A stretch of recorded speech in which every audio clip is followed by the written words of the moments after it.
প্রত্যেকটা দেশের foreign policy তৈরি হয় কিছু দূর প্র্যাগম্যাটিজমের ভিত্তিতে। মানে সেই দেশ কি কি পেতে পারে, কত কম দিয়ে কত বেশি পেতে পারে, মানে sort of like it zero sum game হিসেবে, not a win win game আর কি। যে আমি জিতলে আমার জিতাটা আগে, বাকি কেউ জিতলো না জিতলো পরের কথা, ওটা হলো উইন উইন গেম, সবাই যদি একসাথে জিতে।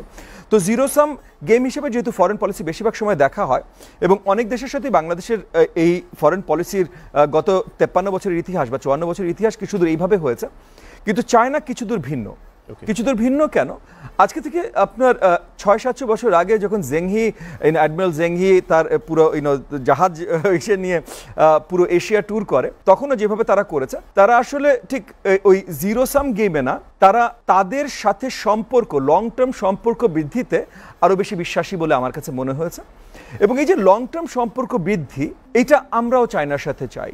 Regional super power China already, বা অনেকে আইআর এর ভাষায় হয়তো রিজিনাল পাওয়ার বলবেন, সুপার পাওয়ার বলবেন না, কিন্তু নেক্সট সুপার পাওয়ার হিসেবে গ্লোবালি চায়নাই দাঁড়াচ্ছেন।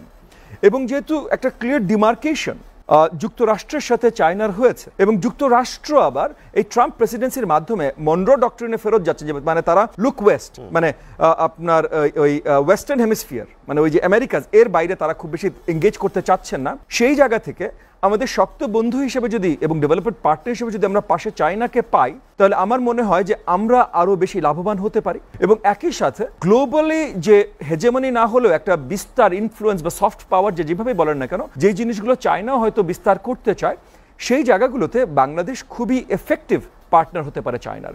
সো গত 10 দিন বড় দাগে এগুলো নিয়ে আমাদের আলোচনা হয়েছে।